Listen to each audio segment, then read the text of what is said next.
Hey, what's going on, guys? Hope you guys are having a fantastic day. I want to make a clear bracket on our current leaders and where they stand individually. I'll be ranking them by their early game and late game presence. I'll be putting them in 3 tiers, tier 1 being the strongest and tier 3 being the weakest. This is all strictly my opinion, but I had some insight from some top tier champions.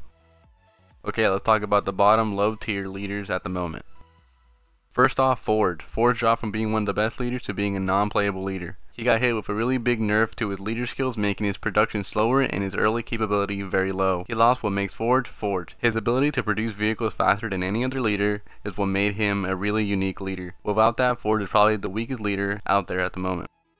Next to him is Anders. She also got giant nerfs to her core units, and those being Sentinels. Sentinels were the strongest units at the game at launch, but now after her nerf she lost most of her strength. Sentinels aren't as strong anymore and are also too fragile of a unit. Since her whole kit revolves around air units, it's really easy to counter her late game and early game. As for her leader skill, she has no damage abilities to close up gaps in fights, which is what makes her a bottom tier leader.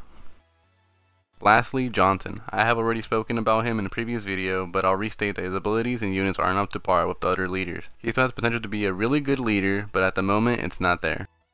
As for tier 2, these are the leaders who struggle a bit early, but if you survive the early game, they can be a huge threat late game.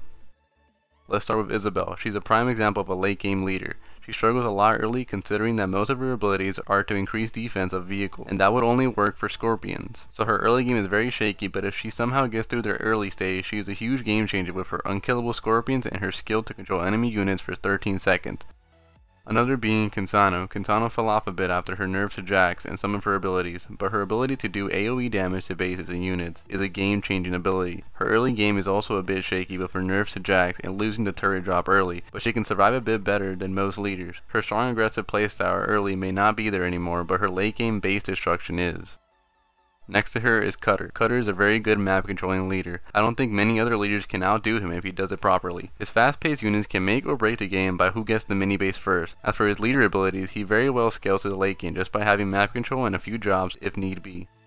Lastly, for tier 2 is Shipmaster. Shipmaster, don't get me wrong, is a very great leader with his abilities to teleport units across the map and back is insanely good. He can catch people off guard and always have your enemy wondering where your next move will be. But the fact that most Shipmasters run Locust and teleport to snipe bases is pretty predictable and can easily be taken out early if you focus him. As for tier 1, these are the top most aggressive leaders in the current patch. First we have Atriox. Atriox had some nerfs in his past patch which reduced the power of eradication and duration of other abilities, but recently I've seen more and more of him. His jump pack broods are being used a bit more early, with their ability to stun units is a great way to stop enemy troops while doing a good amount of damage. He also scales really well into the late game by having eradication, which if it hits can take large armies. He's a really good leader and well deserved of being at the top.